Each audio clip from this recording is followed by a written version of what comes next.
para mí estar con ustedes. Le estaba diciendo al hermano que hace como 8 años aproximadamente yo estuve predicando aquí. No había vuelto a esta iglesia, pero cuando me llamó Elizabeth, que quisiera saber si Elizabeth está aquí para saber quién ella no está, que es la presidenta del programa y es la secretaria de la iglesia. Yo le dije, pues con mucho gusto, porque los miércoles usualmente yo no tengo actividad. Tengo una vez al mes la reunión de diáconos y ancianos, pero este miércoles lo tenía disponible. Así que dentro de la carta que me envió el presidente de la Junta había un sinnúmero de tópicos. Yo decidí hacer un estudio bíblico para esta iglesia y le titulé El reino de Dios y las cualidades de los ciudadanos del reino. Claro, esto implica hacer un mapa que nos va a conllevar por lo menos 2 sesiones. Así que yo hablé con Elizabeth para que tuviera la oportunidad de estar a fin de mes otra vez el miércoles y yo confío en que lo podamos terminar.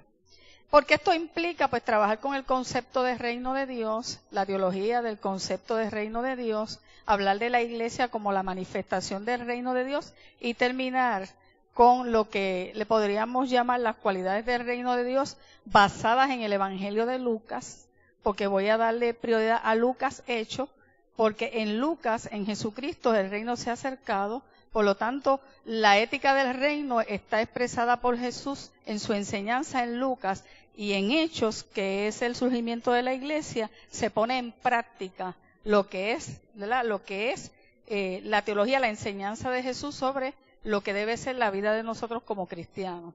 Así que vamos a comenzar con una introducción y vamos a definir lo que es reino de Dios. Desde una perspectiva, desde la perspectiva de los evangelios, ¿verdad? Estos describen a Jesús proclamando el reino de Dios como algo que ya está cerca. O sea, que el reino de Dios está llegando en el presente y no como una realidad en el futuro, como afirmaba la teología en el Antiguo Testamento del judaísmo. Así que las actividades de Jesús que son informadas en los evangelios nos dicen a nosotros que toda la actividad que desarrolló Jesús, como expulsar demonios, sanar enfermos, enseñar sobre la ética de la vida y ofrecer una nueva esperanza de Dios al que es más pobre, es una demostración de lo que es el reino de Dios que ya está en acción en la persona de Jesucristo. Así que la llegada de Jesús, desde la perspectiva de los evangelios, es la manifestación del reino de Dios en medio de su pueblo. Así que tener al Mesías o al Rey de los judíos entre ellos, ¿verdad? Se consideraba un aspecto bien relacionado con el reino de Dios, porque ya el Rey, que es Jesucristo, había llegado en representación de ese reino que Dios había prometido. Así que la vida de Jesús, una vida totalmente sin pecado, una vida totalmente santa, y todos los milagros que él realizó durante su ministerio terrenal nos demuestran, ¿verdad? Demostraban a los judíos que cómo era el reino de Dios. Así que el ministerio de Jesús, su obra, su palabra, lo que le demostraban al pueblo era una radiografía de lo que es el reino de Dios. Así que, amados hermanos y hermanas, Jesús también predicaba durante su enseñanza, donde su ministerio terrenal, que el reino de Dios era inminente y que la esperada acción de Dios en medio de su pueblo ya había comenzado. Por esa razón, el tema del reino de Dios es bien particular, ¿verdad? Es un tema al que Jesús le dio mucha importancia en su ministerio. Y cuando nosotros analizamos la oración que les enseñó a los discípulos, el Padre Nuestro, nosotros nos damos cuenta que el segundo aspecto más importante en esa oración es precisamente el reino de Dios. Vénganos tu reino. Así que el reino de Dios, además, se refiere al cambio del corazón, al cambio de la mente, lo que es la metanoia, el cambio de la mentalidad de nosotros los cristianos, dando énfasis a esa naturaleza espiritual del reino de Dios, cuando dice el reino de los cielos está dentro de nosotros, o el reino de los cielos está en medio de vosotros. Así que cuando nosotros hablamos del reino de Dios, además de puntualizar en la obra y la enseñanza de Jesús como el reino que se ha acercado a nosotros, también tenemos que pensar que el reino de Dios implica un cambio de actitud, un cambio de mentalidad, un cambio de valores. Por lo tanto, el reino de los cielos o el reino de Dios entre nosotros está. También Jesús utilizó el lenguaje del reino de Dios como de una forma contrapuesta a lo que afirmaban los revolucionarios judíos en el siglo I, los que se llamaban los celotes, que ellos pensaban que el reino de Dios era una realidad política que iba a llegar con una revuelta violenta contra la dominación romana, porque en ese contexto el imperio que estaba dominando a los judíos es el imperio romano, y que esta dominación del imperio romano sería reemplazado por lo que ellos le llaman una teocracia judía, donde Dios era el que gobernaba. Por otra parte, los protestantes han afirmado que la iglesia es el instrumento por medio del cual el reino de Dios se manifiesta. La iglesia es el instrumento por medio del cual el reino de Dios se manifiesta, aunque nosotros no somos sinónimos del reino de Dios en sí. Nosotros semejamos el carácter del reino, pero la perfección del reino se va a dar cuando Jesucristo venga. Pero ya nosotros, como yo le llamo, somos como las primicias. Nosotros somos la proyección de lo que es el reino de Dios. Si nosotros vivimos en obediencia, claro está, a la palabra. Dietrich Bonhoeffer, que es un teólogo protestante alemán, planteaba que el reino de Dios, ¿verdad?, en la tierra configura dos aspectos. Uno, que era el milagro, y dos, que era el orden. Cuando él habla del aspecto bajo el cual el reino de Dios se manifiesta como un milagro, eso es lo que se le llama iglesia. Porque el surgimiento de la iglesia del Señor realmente es un misterio. Y la iglesia del Señor es algo que surge por la iniciativa de Dios, no por la iniciativa de nosotros los seres humanos. Entonces, también él habla de que cuando menciona el aspecto bajo el cual el reino de Dios se manifiesta como orden, eso es lo que se llama Estado. Por lo tanto, el reino de Dios en nuestro mundo no es otra cosa que la dualidad entre la iglesia y el Estado. Así que el reino de Dios se configura en la iglesia en la medida en que nosotros damos testimonio del milagro de Dios en medio de la iglesia. Pero el reino de Dios se configura en el Estado en la medida que éste reconoce y preserva el orden que mantiene lo que nosotros le llamamos vida, ¿verdad? El Estado que produce vida y bienestar en los seres humanos.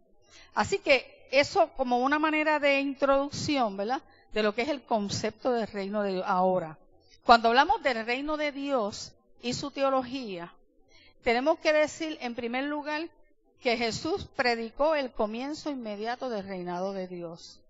Así que ese reino de Dios llega como un milagro producido por la iniciativa de Dios, y es una llegada que es independiente de todo esfuerzo humano.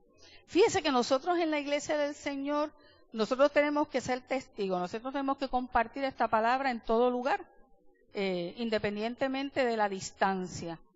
Pero nosotros somos los voceros de Dios, los que le hablamos a la gente del reinado de Dios, de Jesucristo, de la alternativa, de la posibilidad de transformación que nosotros recibimos en Cristo. Pero quien convierte y toca al ser humano es ¿quién? Nuestro Señor.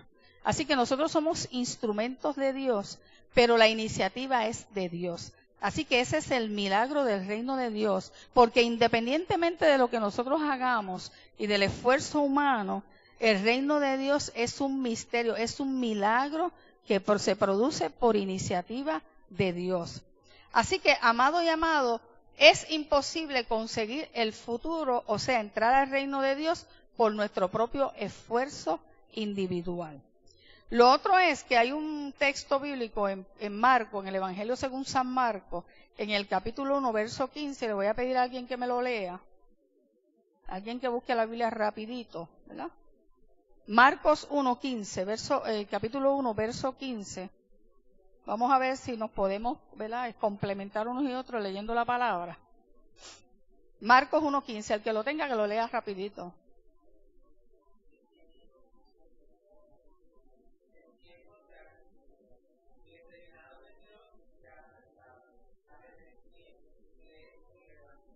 Muy bien. En la versión Dios habla hoy, dice, ya se cumplió el plazo señalado. El reino de Dios está cerca. Vuélvanse a Dios y acepten con su fe sus buenas noticias. Esto lo que quiere decir es que el anuncio del futuro reino de Dios y el ruego sobre la conversión resume el contenido de la predicación de Jesús. Jesús anunció la llegada futura del reino de Dios e hizo un llamado a la conversión. Y esos dos puntos son medulares en la predicación de nuestro Señor Jesucristo. Lo otro es que esto que dice Jesús en el Evangelio de Marcos es bien diferente a la esperanza escatológica. Ustedes saben lo que es escatológico, ¿verdad? Al final de los tiempos, el juicio final de los tiempos. Es muy diferente a esa esperanza escatológica de la comunidad, porque no menciona la parucía, que no es otra cosa que la segunda venida de Kairos, que es Cristo, ¿verdad? Y se distancia también de la esperanza judía de los tiempos finales, porque no contiene ninguna referencia a la restauración de la grandeza de Israel. Lo que Jesús plantea en ese primer verso del capítulo 1, en ese verso 15, es que el tiempo que Dios estableció ya está cumplido. El reino de Dios está cerca, ¿en quién? En la persona de Jesucristo. Así que vuelvan a Dios, o sea, conviértanse y acepten con fe la buena noticia del reino de Dios. Bien, vamos a hablar un poquito de lo que es el término del reino de Dios, ¿verdad? Así que fíjese que no es frecuente en la literatura judía de esa época, pero el contenido de lo que es el término reinado de Dios está bien delimitado, porque la fórmula del reino de los cielos sustituye en el lenguaje que usualmente utilizaban los judíos. Dios ha inaugurado su reinado, que aparece en el Antiguo Testamento, y Jesús lo que hace es que ese concepto del reinado de Dios establecido por el judaísmo en el Antiguo Testamento le da un reenfoque, ¿verdad? Lo modifica. Vamos a ver lo que decía esa concepción del reinado de Dios, como lo afirman 2 o 3 versos, ¿verdad? 2 o 3 textos del Antiguo Testamento. Alguien que me busque Isaías 52:7. ¿Su nombre es cuál? José. Y alguien que me busque el Salmo 93:1. ¿Su nombre es? Raquel. Y alguien que me busque el Salmo 97:1. ¿Su nombre es? Ángel. Ok. Vamos con José. E Isaías 52, verso 7. 7. Verso 7.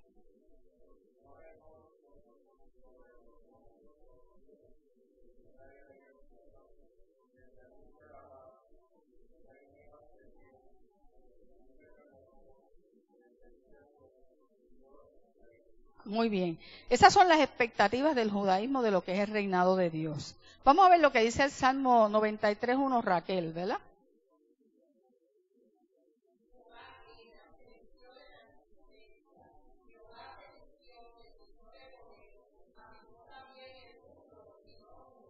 ¿El rey es quién? El Señor, ¿verdad? Es Dios. Salmo 97:1, Ángel. A ver si me los aprendo, ¿verdad?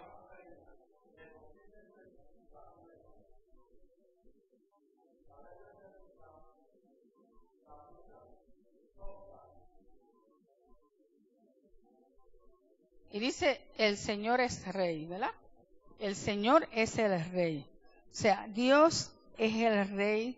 El reinado de Dios tiene un rey que se llama Jehová Dios, ¿verdad? Esa es la afirmación del Antiguo Testamento. Pero cuando nosotros buscamos el vocablo basileia, ese vocablo no significa un espacio delimitado.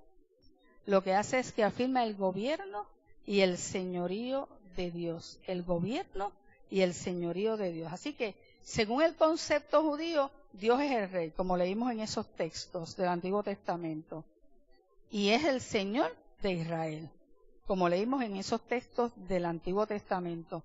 Y desde la teología del Antiguo Testamento, cuando un judío aceptaba la ley, era lo mismo que reconocer la soberanía de Dios. Aceptar la ley es lo mismo que reconocer la soberanía de Dios. Y cada israelita la acepta cuando promete obediencia a la ley y se impone, ¿verdad?, el yugo de la soberanía divina. Cuando acepta la ley, cuando se compromete a obedecer la ley, se impone el yugo de la soberanía de Dios, ¿verdad? De ahí el texto que Jesús dice: venid a mí los que estéis trabajados y cansados, y yo os haré descansar, ¿verdad? Llevad mi yugo sobre vosotros y aprended de mí, que soy manso y humilde de corazón, porque para el judaísmo el yugo es la obediencia de la ley. Pero como nosotros nos salvamos por gracia, el yugo del Señor, ¿qué es? Es fácil, es ligero, ¿verdad? Así que Jesús toma este término de reinado de Dios y le da una interpretación diferente. Así que esa esperanza escatológica del final de los tiempos, cuando hablamos de escatología futurista, estamos hablando del final de los tiempos, ¿verdad? Cuando hablamos de esa esperanza escatológica de los judíos, Él le infunde un contenido nuevo. Entonces, libera la llegada del reinado de Dios de esa vinculación con el futuro de Israel. Por eso, el reino de los cielos entre ustedes está. Y Jesús está afirmando lo que le llaman una escatología realizada.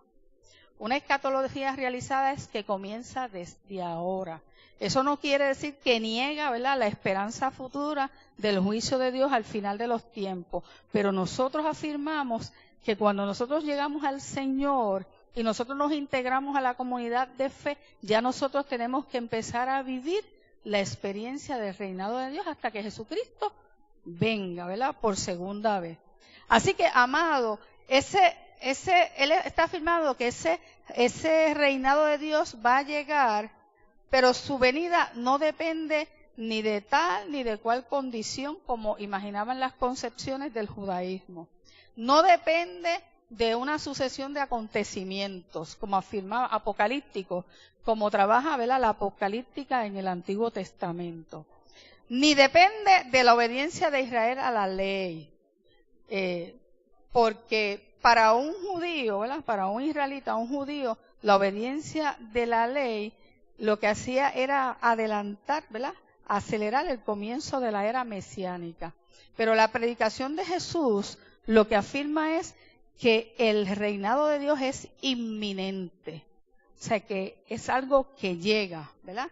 Y por lo tanto, esto lo coloca, ¿verdad?, la predicación de Jesús sobre el reinado de Dios, lo coloca a él en una contradicción ¿verdad?, frente a los activistas políticos y los religiosos de su tiempo, ¿ves? ¿Por qué? Pues los celotes consideraban que el reino de Dios, ¿verdad?, se iba a acercar mediante una revolución y que iban a imponer la teocracia. Pero los judíos, los judaizantes, los religiosos, establecían que obedeciendo la ley, ellos adelantaban la era mesiánica. Así que, amado y amado, Jesús no está en esa misma línea de pensamiento de los revolucionarios políticos y tampoco de, ¿verdad?, los observantes rígidos de la ley. Así que Jesús renuncia a ambas cosas, al mesianismo político y a los programas que pretendían violentar religiosamente el futuro. Por lo tanto, él no cae ni en ideología religiosa ni en una utopía, ¿verdad?, política como los celotas. Jesús le da un giro decisivo que transforma y cambiará todo, ¿verdad?, pero no depende del esfuerzo humano. O sea, está fuera del dominio del ser humano. El reino de Dios, la llegada del reino de Dios está fuera del esfuerzo humano y está fuera, mis amados hermanos, del dominio del ser humano, porque es obra exclusiva de Dios. Y por lo tanto, la única consecuencia es lo que dice Marcos 1 y 15. Tenemos que, ¿qué?, convertirnos y volver a Dios.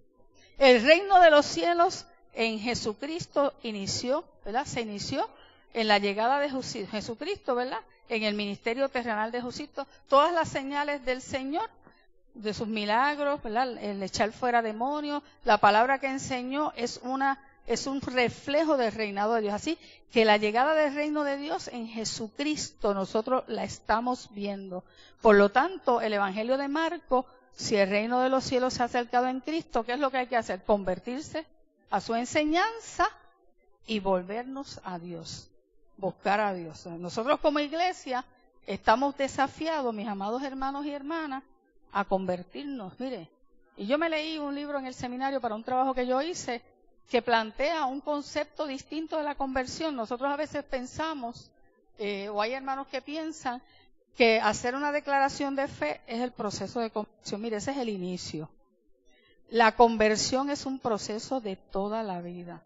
Todos los días usted se convierte o convierte una parte de sí al Señor. Así, usted comienza su jornada de fe, y usted mismo no sabe ni cuáles son sus limitaciones, ni cuáles son las áreas que usted tiene que entregarle al Señor. Uno va descubriendo en el camino las áreas débiles, ¿verdad?, de uno, las áreas de pecado, porque no somos perfectos, todos somos pecadores, y a veces no estamos conscientes de que hay algo en nuestra persona que no está bien. Cuando nosotros nos damos cuenta, ¿qué tenemos que hacer? Entregarlo al Señor, convertirlo al Señor. Así que la conversión es un proceso, ¿verdad? Ahora, la confesión de fe la hacemos, ¿verdad?, en una ocasión, pero la conversión es un proceso de vida. Es como la santidad, ¿verdad?, que nosotros vamos creciendo espiritualmente de día en día. Por eso el Evangelio de Marcos los invita a accionar la fe y creer en Jesucristo como el Hijo de Dios, porque en Él se ha acercado el reino de Dios a nosotros y tenemos que convertirnos a Él y tenemos que volvernos a Dios. Y eso es un llamado, yo creo que en este tiempo que hay tanta incredulidad y tanta falta de fe, es un llamado que nosotros tenemos que hacerle a la gente. Hay que convertirnos y volvernos a Dios. Yo pienso que nosotros vivimos un tiempo de una crisis espiritual tremenda.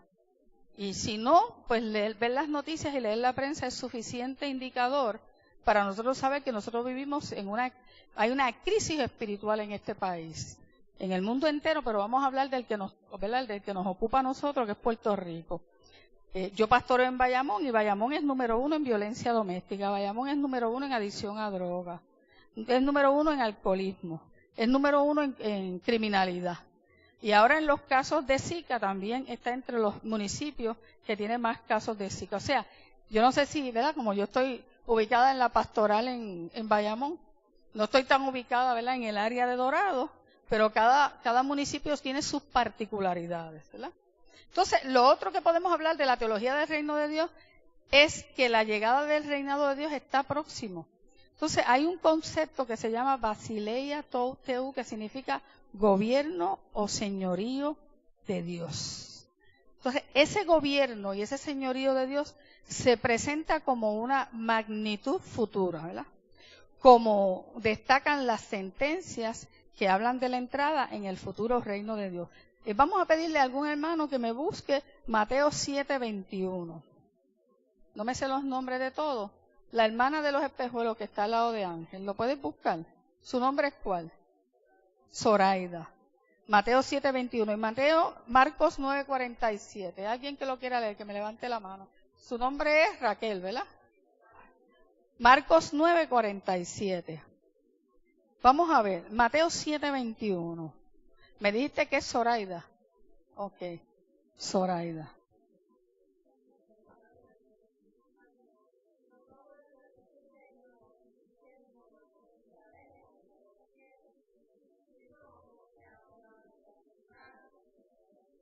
Muy bien. O sea, no todo el que confiesa con su boca, Señor, Señor, entrará al reino. La entrada al reino depende de nuestra obediencia a la palabra de Dios. La versión Dios ha hablado y dice así: no todos los que me dicen Señor, Señor, entrarán en el reino de los cielos, sino solamente los que hacen la voluntad del Padre. Eso quiere decir, mis amados hermanos, que nosotros no podemos desperdiciar el tiempo. No podemos desperdiciar el tiempo. Nosotros tenemos que esforzarnos en convertirnos, en buscar la presencia de Dios y en obedecer la palabra de Dios, ¿verdad? Formarnos de acuerdo a la palabra de Dios. Marcos 9, Raquel, 47.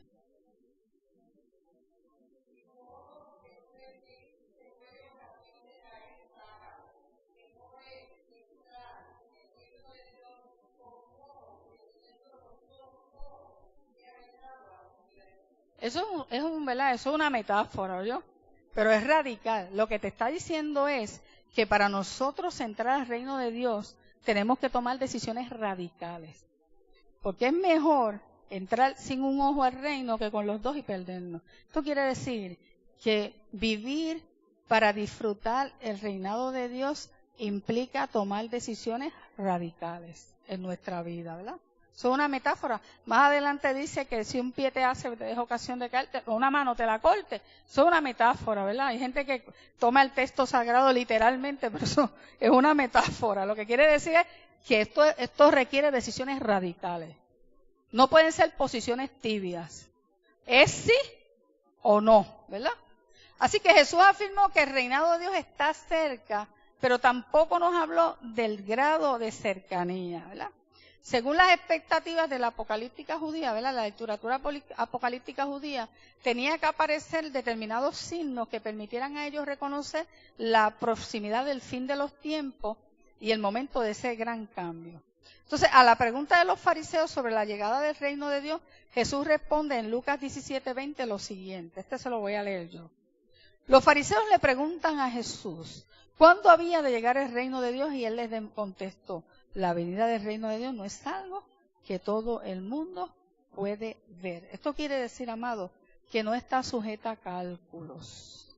Y no es posible ver ciertos signos que permitan averiguar cuándo ha llegado ese momento. Nosotros escuchamos mucha gente que tiene muchas teorías de que en tal siglo, ¿verdad? En tal año, que estas son las señales que se están cumpliendo, y eso no es bíblico, porque la palabra dice que ni aun los mismos ángeles que están en el cielo, ni el Hijo sabe ni el día ni la hora. Y en la segunda carta de Pedro dice que el Señor vendrá como ladrón en la noche, cuando nadie lo espera. Así que ese momento nadie lo conoce. Eso está, ¿verdad?, en la soberanía de Dios. Así que la irrupción del reino de Dios va a ser inesperada y no se puede computar de antemano. Pues nosotros tenemos que vivir la experiencia del reino de Dios en obediencia, convertidos, buscando presencia de Dios y obedientes a la palabra todos los días, como si Jesucristo viniera ahora mismo, ¿verdad? Ahora mismo. Y ese es el desafío. La venida del reino de Dios es anunciada por Jesús por medio de parábolas, ¿verdad? Parábolas que nos hablan sobre el reino de Dios. Y muchas de ellas comienzan diciendo, ¿qué ocurre con la venida del reinado de Dios? Entonces, él anuncia esa venida con parábolas que tienen que ver con la semilla y la recolección. Entonces, vamos a buscar la comparación del reino de Dios con la semilla que se siembra. Voy a pedirle a alguien que me lea Marcos. ¿Tu nombre es cuál? Raquel también. Pues Raquel 2, ¿verdad? ¿Ah? ¿Cómo es? ¿Esa es tu hija? Ah, pues Raquel 2, ¿verdad? Perfecto. Búscate Marcos 4. ¿Ah? O Raquelita, ¿verdad? Búscate Marcos 4, 26 al 29. Y vamos a leer algo de esa parábola de la semilla. De esa semilla. ¿Cómo es el reino, verdad? ¿Cómo es el reino de Dios? Del 26 al 29, Raquelita. Ay, bendito, perdóname, yo no he obedecido al presidente de la Junta. Él me dijo que como estamos transmitiendo por la radio, que vinieran acá, pero me ubiqué en mi iglesia, me olvidé. Vente por aquí, Raquelita. Cuando vayan a leer, vienen acá.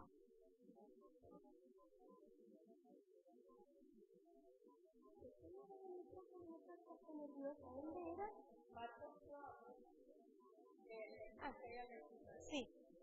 Decía además, así es el reino de Dios, como cuando un hombre echa semilla en la tierra y duerme y se levanta de noche y de día, y la semilla brota y crece sin que él sepa cómo, porque de suyo lleva fruto de la tierra, primero hierba, luego espiga, después grano lleno en la espiga. Y cuando el fruto está maduro, enseguida se mete la hoz, porque la siega ha llegado. Muy bien. Fíjese qué parábola más linda. Esto ilustra que el labrador está totalmente ajeno a lo que ocurre. Usted siembra la semilla y usted no sabe lo que pasa ahí adentro, ¿verdad? Eso es un secreto, un proceso que usted no tiene control de él. Pero cuando brota la planta usted y da el grano o lo que sea, ¿verdad? El fruto, usted lo recoge. Así que el momento de la siega llega sin que usted haya intervenido en ese proceso. Te siembra la planta y posiblemente le echa agua. Ya. Ese proceso no está en su control. Y llega el momento en que brota la semilla, da el fruto y usted siega. Así que usted, el fruto de esa semilla se da sin que usted intervenga. Así es el reino de Dios. Ese proceso en que el reino de Dios crece y se desarrolla es un misterio de Dios. Y eso ocurre sin que necesariamente nosotros intervengamos en ello.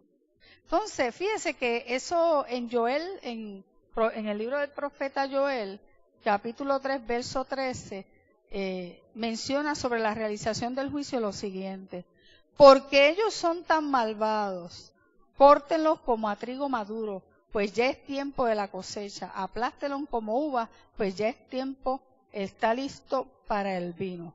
Afirma un concepto similar a la cuestión del fruto. Entonces, la parábola, fíjese que no contempla el proceso de evolución, sino que contrapone el comienzo y el fin, resaltando un contraste. Usted siembra y recoge, pero en ese espacio medio, en ese proceso que se da, usted no interviene. Eso es un proceso natural, así es el reino de Dios. Entonces, como ocurre misteriosamente con la semilla, ocurre también con la instauración del reinado de Dios, porque no hay necesariamente colaboración del ser humano. Es Dios quien hace que tu reino se expanda. También hay otra parábola que es de la semilla de mostaza, que le voy a pedir a mi hermano José, ¿verdad? Que pase por aquí y la lea. Búsquese Marcos 4, 30 al 32. 30 al 32. Decía también: ¿a qué haremos semejante el reino de Dios? ¿O con qué parábola lo compararemos? Es como el grano de mostaza, que cuando se siembra en tierra, es la más pequeña de todas las semillas que hay en la tierra. Pero después de sembrado, crece y se hace mayor de todas las hortalizas, y echa grandes ramas, de tal manera que las aves del cielo pueden morar bajo su sombra. ¿Verdad?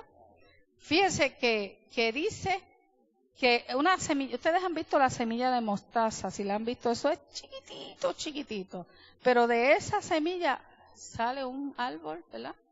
Enorme, tan grande, que expanden sus alas y hasta en sus alas se anidan las aves.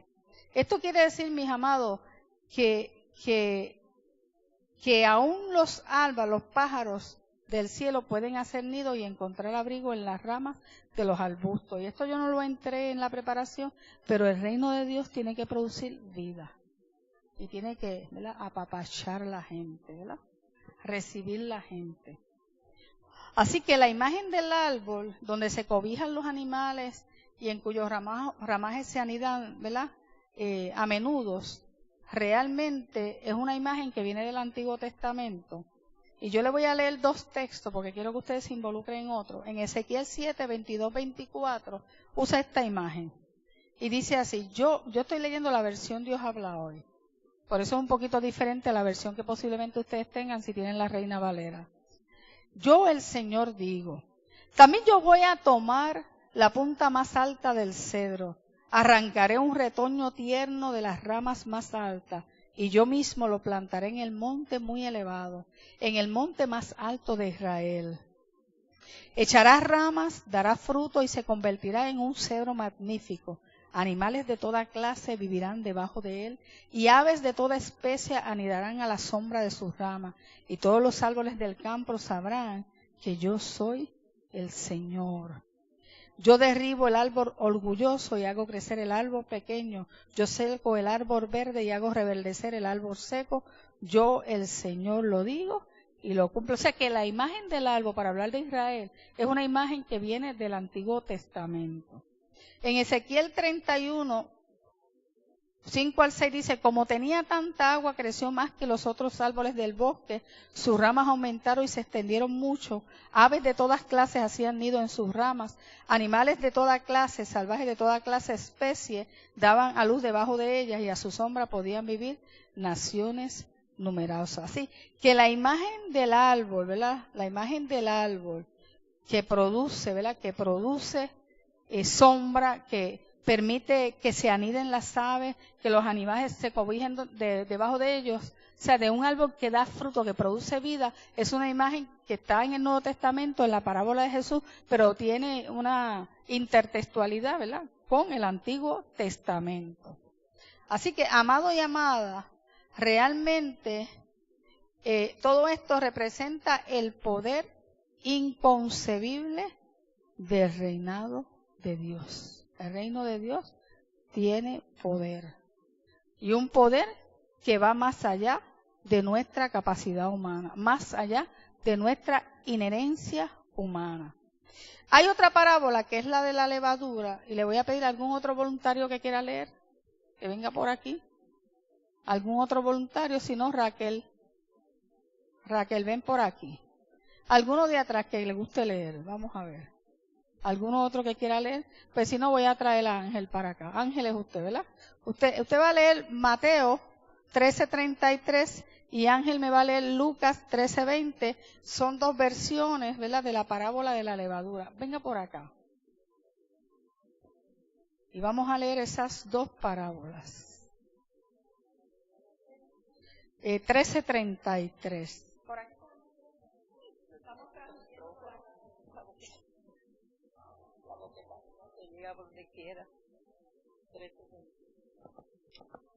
Otra parábola le dijo, el reino de los cielos es semejante a la levadura que tomó una mujer y escondiéndola en 3 medidas de harina hasta que todo fue leudado. Ángel, y léame Lucas 13:20. Y volvió a decir, ¿a qué compararé el reino de Dios?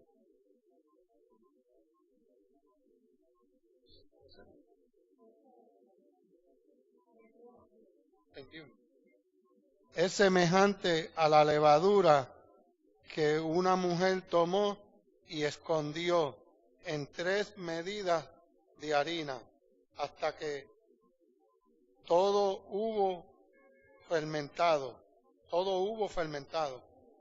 Muy bien, ¿qué está diciendo esta parábola? ¿Qué nos está diciendo?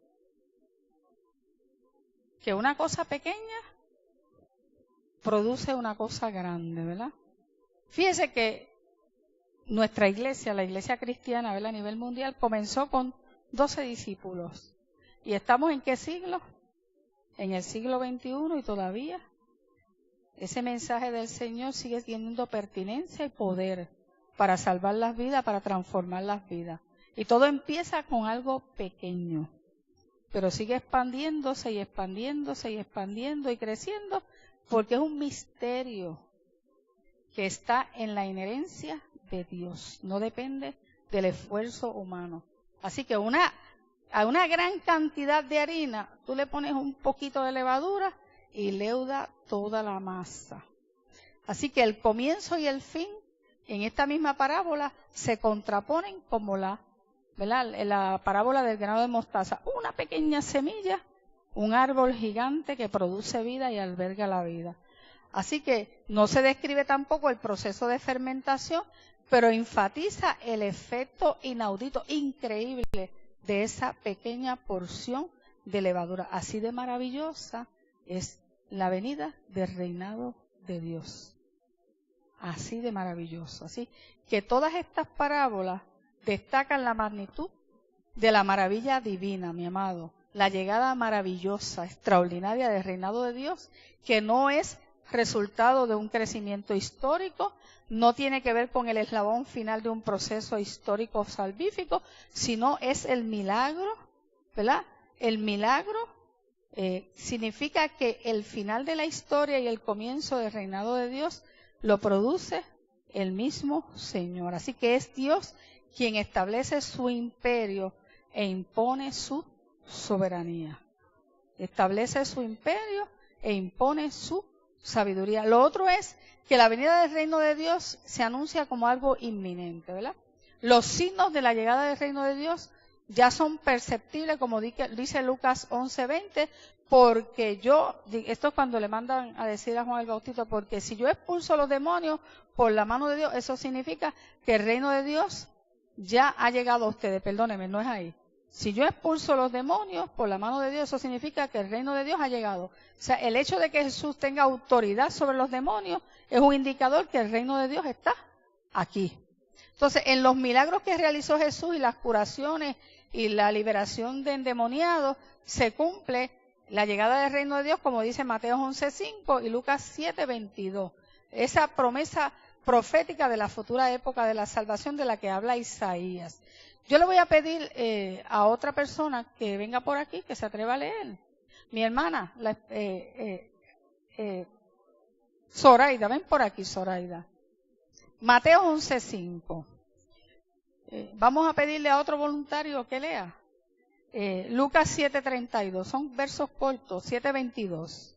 Lucas 7:22. Si no, voy a mandar a Raquel otra vez.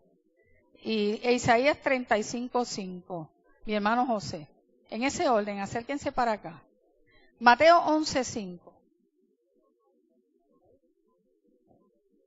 Los ciegos ven, los cojos andan, los leprosos son limpiados, los sordos oyen, los muertos son resucitados, y los pobres es anunciado el Evangelio. Lucas 7:22, mi hermana Raquel, por aquí. Y respondiendo Jesús le dijo, id, haced saber a Juan lo que habéis visto y oído. Los ciegos ven y los cojos andan, los leprosos son limpiados, los sordos oyen, los muertos son resucitados, y a los pobres es anunciado el Evangelio. Miren, mis amados, en esas señales de Jesús, el reino de Dios se ha acercado. Entonces los ojos de los ciegos serán abiertos y los oídos de los sordos se abrirán. Entonces el cojo saltará como un ciervo y cantará la lengua del mudo. Fíjense, mis amados hermanos, que Juan el Bautista le mandó a preguntar a Jesús si él era el que había de venir o habían que esperar a otro. Y Jesús lo que le habló fue de las señales. Y las señales lo que afirma es que el Hijo de Dios ha llegado y con él el reino de los cielos se ha acercado. Y esta palabra de Isaías, esta palabra profética de Isaías habla de que en ese momento precisamente los ciegos verán y los sordos oirán, los lisiados, los cojos saltarán como venados y los mudos o los que tienen problemas del habla gritarán. Así que en la curación de los enfermos, en la liberación del dolor, se manifiesta de forma simbólica el cambio que todo lo transmutará, que todo lo transformará y que comienza con la proclamación de Jesús del reinado de Dios. ¿Quiénes creemos aquí que Jesucristo transforma y cambia? ¿Verdad? Cuando nosotros conocemos al Señor hay un cambio, hay una transformación paulatina. Miren, mis amados, si no hay transformación estamos perdiendo el tiempo. Tiene que haber transformación, tiene que haber cambio. Así que, amados, la salvación que Jesús trae y anuncia alcanza a todo ser humano en todo lo que somos nosotros, nuestra existencia total, y afecta también nuestro cuerpo, ¿verdad? Nuestra naturaleza corporal. Por eso resuena el grito de alegría en Lucas 10:18, cuando Jesús dice: sí, pues yo vi que Satanás caía del cielo como un rayo. Y también las bienaventuranzas también manifiestan esperanza y la buena nueva que se promete a los pobres Y esa esperanza se cifra en el Señor, en el que espera solamente en el Señor. Fíjense que Mateo 5:3 dice, dichosos los que tienen espíritu de pobres, porque de ellos es el reino de los cielos. Esto de espíritu de pobre lo que quiere decir es aquellos que no dependemos de nosotros, que dependemos solamente de Dios, que reconocemos nuestra impotencia, nuestra pobreza, y sabemos que nuestra suficiencia es el Señor.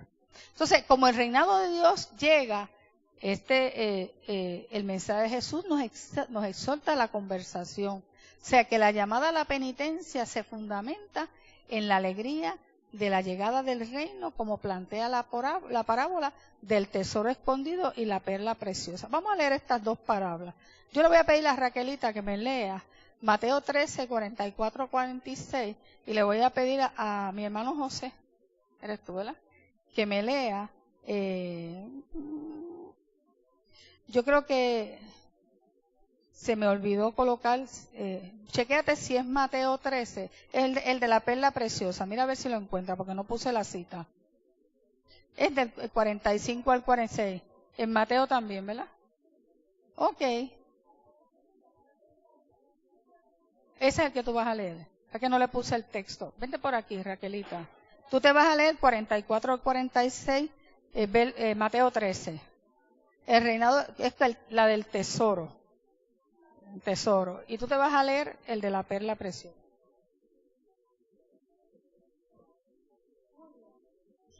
Además, el reino de los cielos es semejante a un tesoro escondido en un campo, el cual un hombre halla y lo esconde de nuevo, y gozoso por ello va y vende todo lo que tiene y compra aquel campo.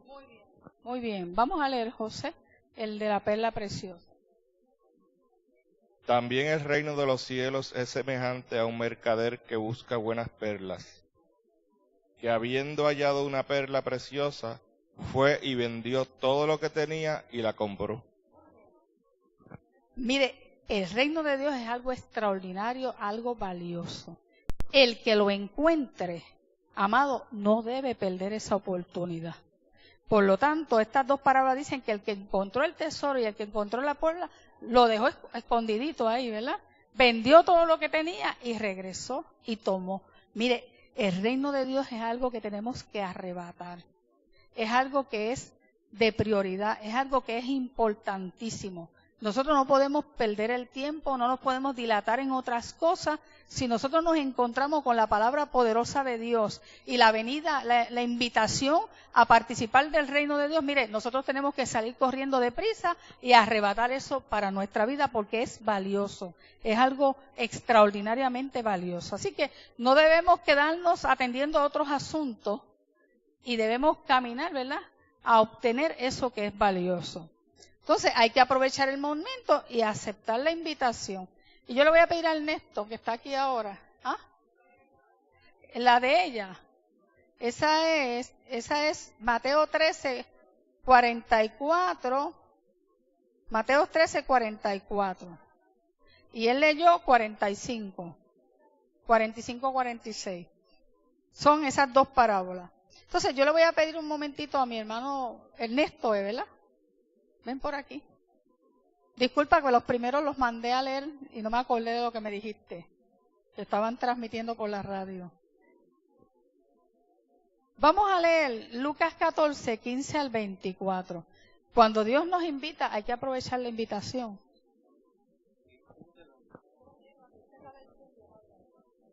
Amén. Dice, al oír esto, uno de los que estaban sentados a la mesa le dijo a Jesús: dichoso el que participe del banquete del reino de Dios. Jesús les dijo: un hombre dio una gran cena y mandó invitar a muchas personas.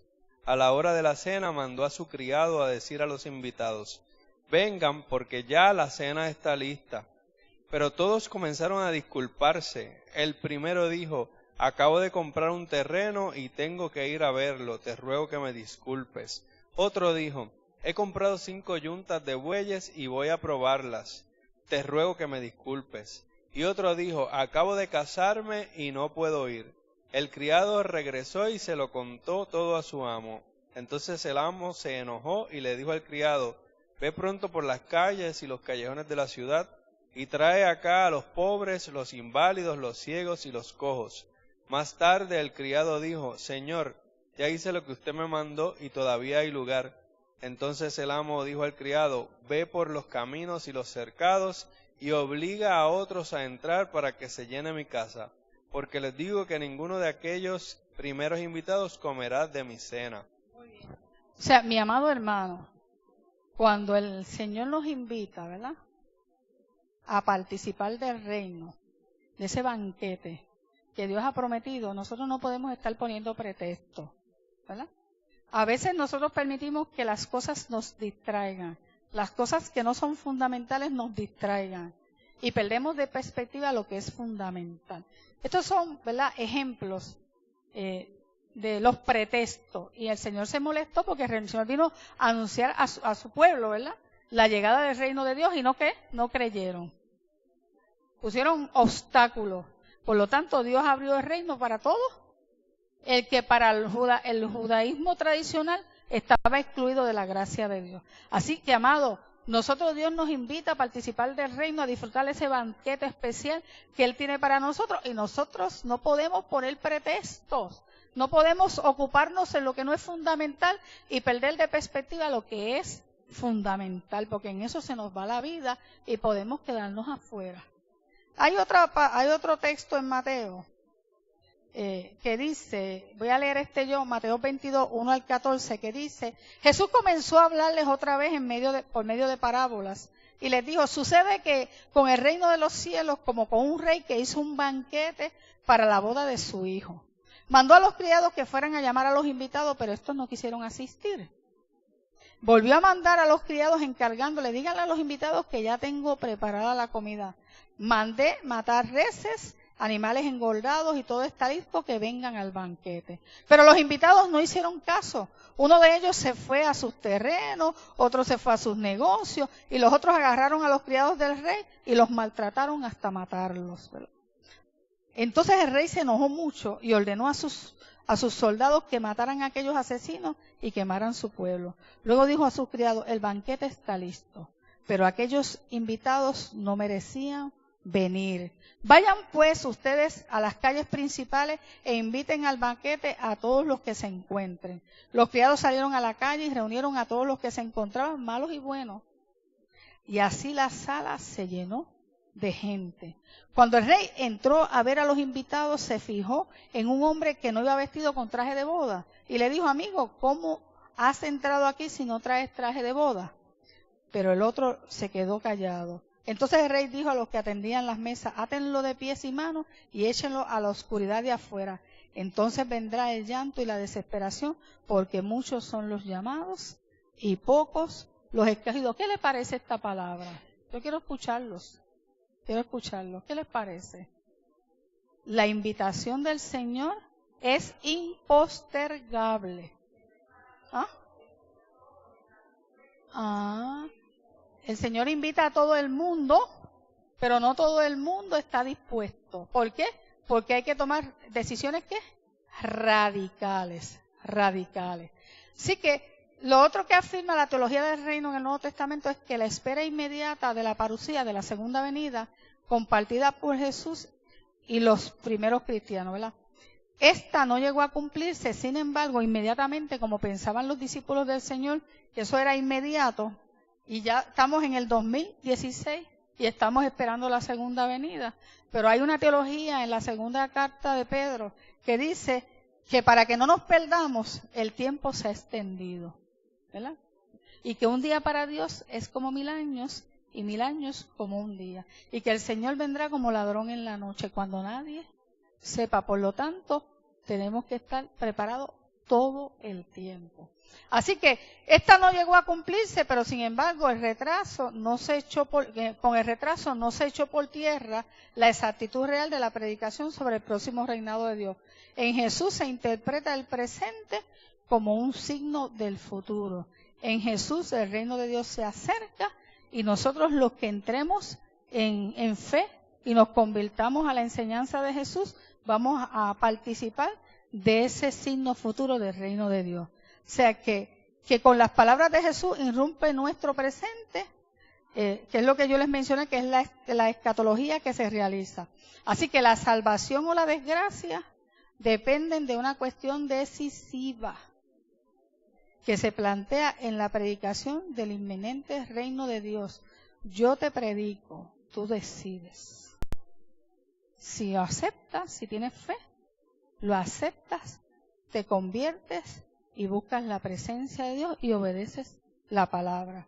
Así que, amado, debido a que el anuncio escatológico de Jesús no se puede separar de la persona de Él, ni de la comunidad cristiana, que respondió a esa predicación con una confesión de fe cristológica en Cristo, ¿verdad? Bien, eso a manera de introducción. Ahora yo quiero hablarles un poquito, me quedan 10 minutitos, es hasta las 9, ¿verdad? Y vamos a comenzar con la iglesia como una manifestación del reinado de Dios. Del reinado de Dios. Lo primero que yo quiero decirles es que el cumplimiento de las Escrituras y de su revelación en ellas y la promesa del Espíritu Santo, ¿verdad? Se manifiesta en lo que Jesús le dijo a sus discípulos antes de ascender a los cielos. Mire, en la persona de Jesús, vuelvo y les repito, y he sido, ¿verdad?, repetitiva en eso, el reino de los cielos se acercó, se hizo presente e identificamos sus señales en los milagros y las enseñanzas de Jesús. En el ministerio de Jesús nosotros podemos percibir lo que es el reino de Dios, lo que es el reino de Dios. Entonces, en la resurrección de Cristo vemos que Lucas 24, 45-56 dice lo siguiente.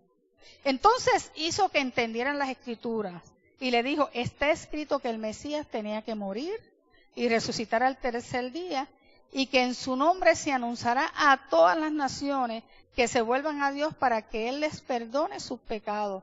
Comenzando desde Jerusalén, ustedes deben dar testimonio de estas cosas y yo enviaré sobre ustedes lo que mi Padre prometió. Pero ustedes quédense aquí en la ciudad de Jerusalén hasta que reciban el poder que viene del cielo. Luego Jesús los llevó fuera de la ciudad hasta Betania y alzando las manos los bendijo y mientras los bendecía se apartó de ellos y fue llevado al cielo. Y ellos después de adorarlo volvieron a Jerusalén muy contentos y estaban siempre en el templo alabando a Dios. Fíjese que esto es antes de la ascensión de nuestro Señor, después de la resurrección. Y hay tres cosas que hace este texto. Vamos a ver si ustedes la vieron. ¿Qué es la primera? ¿Les recuerda a los discípulos qué? Que lo que ocurrió fue lo que Él que había hecho. Les había anunciado. Y también lo que las Escrituras hablaban de Él, pero también les da la seguridad de la promesa de Dios, del cumplimiento de la promesa de Dios. ¿Verdad? Dios les enviará poder del cielo, por lo tanto le dice que aguarden ese momento en Jerusalén. Y luego, ¿qué pasa con los discípulos? Alaban al Señor, van a Jerusalén muy contentos y se mantienen en el templo adorando a Dios, adorando a Dios. Así que, amado y amada, esto es el Evangelio de Lucas.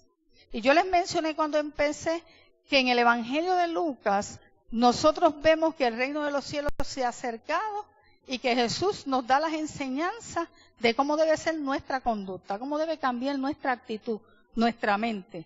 Pero el libro de los Hechos es el cumplimiento de la enseñanza de Jesús por medio de la iglesia. Fíjese que voy a pedirle aquí a mi hermano José que vuelva por aquí y lea, es más cerquita. En Hechos 1, 6 al 11, y vamos a ver lo que nos dice el libro de los Hechos. Entonces los que se habían reunido le preguntaron diciendo, Señor, ¿restaurarás el reino a Israel en este tiempo? Y les dijo, no os toca a vosotros saber los tiempos o las sazones que el Padre puso en su sola potestad, pero recibiréis poder cuando haya venido sobre vosotros el Espíritu Santo, y me seréis testigos en Jerusalén, en toda Judea, en Samaria y hasta lo último de la tierra. Y habiendo dicho estas cosas, viéndolo ellos, fue alzado y le recibió una nube que le ocultó de sus ojos. Y estando ellos con los ojos puestos en el cielo, entre tanto que él se iba, he aquí se pusieron junto a ellos dos varones con vestiduras blancas, los cuales también les dijeron: varones Galileos, ¿por qué estáis mirando al cielo? Este mismo Jesús que ha sido tomado de vosotros al cielo, así vendrá como le habéis visto ir al cielo. Así que vemos que Jesús está ascendiendo a los cielos, ¿verdad? Y aquí hay tres cosas que hace Jesús en este texto bíblico. Número uno, los confronta con respecto a su deseo de conocer misterios que el Padre ha fijado en su sola autoridad. Y le declara que el reino de Dios no es solo para restaurar a Israel, incluye a los samaritanos y a otras personas del final de la tierra, y gracias a eso estamos nosotros aquí, participando, ¿verdad?, de esa promesa del reino de Dios. Y les confirma el cumplimiento de la promesa del Espíritu Santo, que Dios dará a los creyentes en Cristo el poder y la capacitación para que puedan ser testigos en todo el mundo. Y ellos se quedan admirados mirando al cielo y ven, ¿verdad?, dos hombres vestidos de blanco que le dicen que, ¿verdad?, hacéis mirando al cielo, así como ustedes lo vieron ir, así vendrá por segunda vez. Se le anuncia la parucía. Así que, yo sé, ustedes tienen cena del Señor hoy, ¿verdad? Vamos a parar esto aquí